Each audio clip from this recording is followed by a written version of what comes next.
ദേവദത്ത് പടിക്കൽ സെഞ്ചുറി അടിച്ചത് മുതൽ രാഹുൽ ദ്രാവിഡിന്റെ ഫാൻസിന്റെ ചില ആറാട്ട് കാണുന്നുണ്ടായിരുന്നു. അതിനെക്കുറിച്ചാണ് സംസാരിക്കുന്നത്. പടിക്കൽ ഇന്ത്യയുടെ പുതിയ പെർമനന്റ് നമ്പർ 3 ആവുമോ എന്നുള്ളതാണ് ഇപ്പോഴത്തെ ചോദ്യം. അദ്ദേഹത്തിന്റെ ഇന്നിംഗ്സിന്റെ ആധികാരികതയാണ് അത് കൂടുതൽ ആളുകളെയും ചോദിപ്പിക്കുന്നത്. പക്ഷേ ഈ സെഞ്ചുറി അടിച്ചത് മുതൽ രാഹുൽ ദ്രാവിഡിന്റെ ഫാൻസാണ് ആറാട്ട് നടത്തുന്നത്. രാഹുൽ ദ്രാവിഡിന് ശേഷം വിദേശ രാജ്യങ്ങളിൽ കളിക്കാൻ ഒരു നമ്പർ 3 കണ്ടെത്തിയിരിക്കുന്നു എന്ന രീതിയിലാണ് ആ ചർച്ചകൾ പോകുന്നത്. ഇത് കണ്ടപ്പോൾ എനിക്ക് ഓർമ്മ വന്നത് 2016 അജിങ്ക്യ രഹാനെ സെഞ്ചുറി അടിച്ചപ്പോൾ, ശ്രീലങ്കയിൽ പോലും സെഞ്ചുറി അടിച്ചപ്പോൾ വന്ന ചില പോസ്റ്റുകളാണ്. ഇതാ 1999 ശേഷം ഇന്ത്യയുടെ ഒരു നമ്പർ 3 ബാറ്റർ ശ്രീലങ്കയിൽ സെഞ്ചുറി നേടിയിരിക്കുന്നു, ഗുരുവിനെ പോലെ എന്നെ ശിഷ്യനും എന്ന രീതിയിലാണ് അന്ന് ആ പോസ്റ്ററുകൾ ഇറങ്ങിയിരുന്നത്. പക്ഷേ അവിടെ ഒരു ചോദ്യം ഇതിനോടൊപ്പം വരുന്നുണ്ട്. 1999 മുതൽ 2016 വരെ ഇന്ത്യയുടെ 3 നമ്പർ ബാറ്റർമാർ ശ്രീലങ്കയിൽ എന്താണ് ചെയ്തുകൊണ്ടിരുന്നത്? ഈ കാലയളവിൽ സിംഹഭാഗവും രാഹുൽ ദ്രാവിഡ് തന്നെയായിരുന്നു ഇന്ത്യയുടെ 3 നമ്പർ ബാറ്റർ. അതിൽ 1999 ഒരു സെഞ്ചുറി മാത്രമാണ് അദ്ദേഹത്തിന് നേടാൻ സാധിച്ചിട്ടുള്ളത്. 33 അദ്ദേഹത്തിന്റെ ബാറ്റിംഗ് ആവറേജ്. അപ്പോൾ ചിലർ പറയും ഇന്നത്തെ ശ്രീലങ്ക അല്ല ഇത്, അത് വളരെ ശക്തമായ ഒരു ടീമായിരുന്നു എന്ന്. അത് ശരിയാണ്. 1990 മുതൽ 2015 വരെയുള്ള 25 വർഷം എടുത്താൽ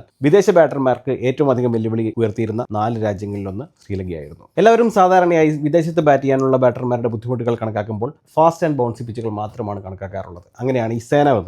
പക്ഷേ അത് മാത്രം പോരല്ലോ, സ്പിന്നിന് അനുകൂലമായ പിച്ചുകളിലും ബാറ്റർമാർ എങ്ങനെയാണ് കളിച്ചിരുന്നതെന്ന് അടിസ്ഥാനമാക്കി വേണം അത്തരം പ്രകടനങ്ങളെ വിലയിരുത്തേണ്ടത്. അങ്ങനെ നോക്കുമ്പോൾ അവിടെ ശ്രീലങ്കയുമുണ്ട്. ഇങ്ങനെയുള്ള 4 രാജ്യങ്ങൾ നോക്കിയാൽ അതിൽ ഒന്ന് ഇന്ത്യയാണ്. ബാക്കിയുള്ള 3 രാജ്യങ്ങളിലും രാഹുൽ ദ്രാവിഡിന്റെ പ്രകടനം അത്ര മെച്ചമായിരുന്നില്ല. ഇതിൽ ഓസ്ട്രേലിയയിലും ശ്രീലങ്കയിലും പ്രധാന ബൗളർമാർ ഇല്ലാതിരുന്ന ടെസ്റ്റിൽ മാത്രമാണ് അദ്ദേഹത്തിന് ആ ഏക സെഞ്ചുറി നേടാൻ സാധിച്ചിട്ടുള്ളത്. ശ്രീലങ്കയിൽ 21 ഇന്നിംഗ്സുകൾ കളിച്ച രാഹുൽ ദ്രാവിഡിന് അവസാനത്തെ ഏകദേശം 15 ഇന്നിംഗ്സുകളിൽ ഒരു 50 മാത്രമാണുള്ളത്. അവിടെ മുത്തയ്യ മുരളീധരൻ മാത്രമായിരുന്നില്ല രാഹുൽ ദ്രാവിഡിന് വെല്ലുവിളിയായിരുന്നത്. 2008 അജന്ത മെൻഡിസിനെ മാത്രം നമ്മൾ ഫോക്കസ് ചെയ്താൽ പോരാ എന്നൊക്കെ പറഞ്ഞിട്ടാണ് അദ്ദേഹം ശ്രീലങ്കൻ പര്യടനത്തിന് പോയത്. പക്ഷേ അജന്ത മെൻഡിസ് അന്നത്തെ 6 ഇന്നിംഗ്സുകളിൽ 4 എണ്ണത്തിലും രാഹുൽ ദ്രാവിഡിനെ പുറത്താക്കിയിരുന്നു. ഇനി ആ കാലഘട്ടത്തിലെ ശ്രീലങ്കയെ നേരിടുന്നത് അത്ര എളുപ്പമായിരുന്നില്ല എന്ന വാദം നമുക്ക് മുന്നോട്ട് വയ്ക്കാം. പക്ഷേ അവിടെയാണ് മറ്റു ചിലർ വ്യത്യസ്തരാകുന്നത്. ദ്രാവിഡിന്റെ 21 സ്ഥാനത്ത് 19 ഇന്നിംഗ്സുകൾ മാത്രം കളിച്ച സച്ചിൻ ടെണ്ടുൽക്കർ അവിടെ ഒരു ഡബിൾ സെഞ്ചുറി ഉൾപ്പെടെ 5 സെഞ്ചുറികളും 4 അർദ്ധ സെഞ്ചുറികളും നേടിയിട്ടുണ്ട്. അദ്ദേഹത്തിന്റെ ആവറേജ് 68 ആണ്. വീരേന്ദ്ര സെഹ്വാഗും അത്യുജ്വല പ്രകടനമാണ് ശ്രീലങ്ക നടത്തിയിട്ടുള്ളത്. 11 ഇന്നിംഗ്സുകളിൽ നിന്ന് 3 സെഞ്ചുറികളും